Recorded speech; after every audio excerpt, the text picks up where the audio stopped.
איי. פועלי, אני רוצה לדעת מה עם טל. בסדר, אמא, זה פה, תירגעי. אני רוצה לדעת מה עם טל.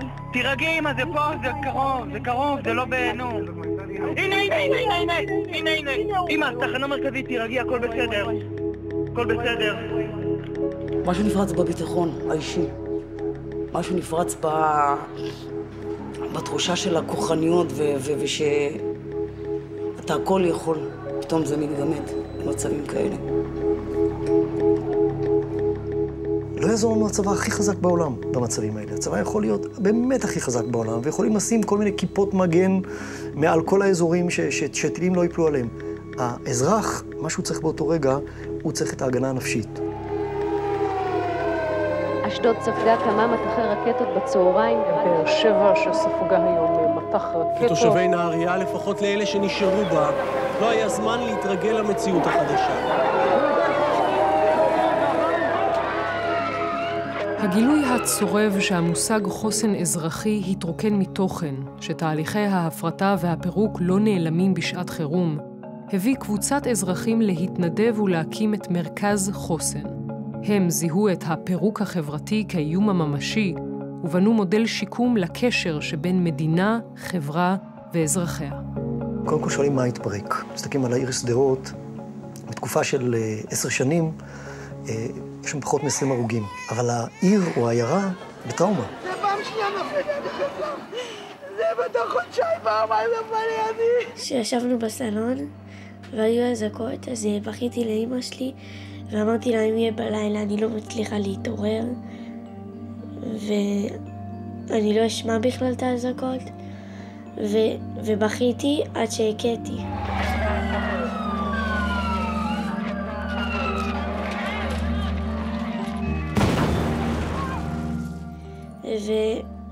וכשישבתי ליד החדר שלי וגם בכיתי, אז ברח לי פיפי, וכאילו, בלי לשים לב, זה ככה הפחד. ילדים יושבים במקלט, נופלים קסמים בחוץ, הם מוגנים לגמרי מבחינה פיזית, והם בונים לעצמם אוהל בתוך המקלט, ובזמן שיש אזעקה, הם נכנסים לאוהל, ובאוהל הם מרגישים בטוחים. שם הם מרגישים, שם הם בנו את המקום שבו הם מוכלים. מי יבנה להם את האוהל?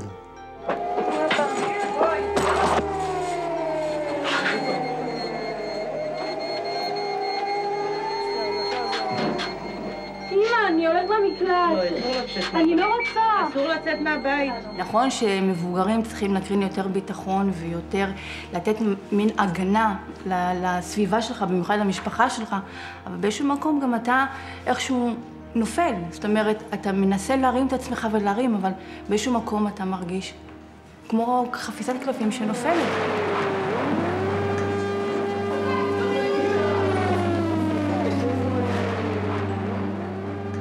אף אחד מאיתנו לא בנוי לתפקד רגשית, בלבד, בוואקום, בריק.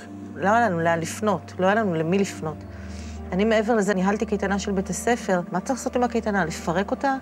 מה צריך לעשות עם הילדים? לשלוח אותם הביתה? התשובות לא היו ברורות מלכתחילה. אנחנו בונים קהילה של מוסדות שחבורה יחד עם האזרחים על מנת לאפשר להם להתמודד מול אתגר קיומי בחירום, להגיב כלפיו וגם לצמוח מעבר לו. אנחנו בונים על מחנכי הכיתות, על המורים, שהם הסביבה המיידית של הילד, ואנחנו רוצים שהם יבנו לילדים האלה את האוהלים, לא כשנופל הטיל, כי נופל הטיל זה יכול להיות מאוחר מדי. אנחנו רוצים שהם יבנו את האוהלים לילדים לפני שזה קורה. הנה יש לנו ילדה בתמונה שהיא מלאת מתח, והמתח לא יוצא והוא מצטבר בשרירים, ואז אתם תציעו לה מה לעשות. להוציא את המתח מהגוף. להוציא את המתח. איך מוציאים את המתח מהגוף? נשימות. אז בואו נעשה נשימות. תשבו לכם בנוח, תחזיקו לכם את הבועות ביד. המטרה שלנו זה לאמן סוכנים בתוך הקהילה, שזה יכול להיות במקרה אחד אחיות או רופאים. במקרה שלנו, של חוסן חינוך, זה מורים. ממש משוכללים, כל הכבוד. בגלל הקשר שלהם עם הילדים, בגלל שהם נמצאים יום-יום ויכולות לתרגל איתם, אחרי שפישטנו את הטכניקות הפסיכולוגיות, הן הופכות להיות הסוכנות האידיאליות. התוכנית היא שפה, פשוט שפה שהמורה מתרגלת עם הילדים יום-יום בתוך הכיתה. וזה עדיף על פסיכולוג שמגיע פעם בשבוע, מגיע לשעה והולך לו יחד עם התכנים הוא הולך. כל הכבוד. הכבוד, כל הכבוד. מה עזר לכם?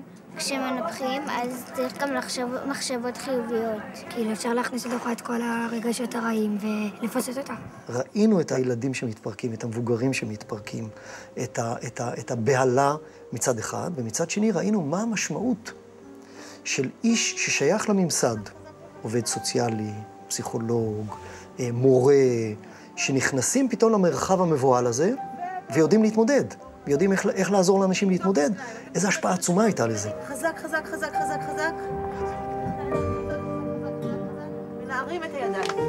מחקר שנעשה בקרב 16,000 תלמידים שעברו את תוכנית חוסן במלחמת לבנון השנייה ובמבצע עופרת יצוקה, מצביע על ירידה של 50% במידת הטראומה שאותה חוו. 1,800,000 תלמידים ברחבי הארץ עדיין מחכים להצטרף לתוכנית. לכל עיר שאנחנו נכנסים, בכל חברה שאנחנו נוגעים, רק העלאת הערך הזה על השולחן, על סדר היום, מוציאה כל כך הרבה שמחה מלב האנשים, מצטרפים אלינו בגדול. מרחבי העולם מגיעים ללמוד את המודל הייחודי הזה, להתבסס על ההבנה שבמלחמות העתיד העורף הוא החזית, והאזרחים הם חיילי הזמן הזה. לאחרונה שלחה אף ממשלת ישראל נציג מטעמה, סגן שר הביטחון מתן וילנאי. חולים וילדים כמובן. מה יש לילדים להגיד על התוכנית הזו? זה עוזר לי נורא, ואני חושב שזה גם עוזר לאחרים, כי הילדים לומדים איך אפשר להירגע במצבים קשים. לי למשל יש פחדים בלילה לפעמים, אז אם אני עושה כל מיני דברים שלמדנו, אז זה עוזר לי מאוד. זה עוזר לך? העבודה של העמותה כאן היא חשובה מאין כמותה, כי קודם כל זה פורצי דרך. זה הראשונים שנשכבים על הגדר בעניין המורכב והבעייתי הזה של נפש האדם. אנחנו רוצים עכשיו להכפיל אותה בחיפה, פי 23, בארץ זה פי 400.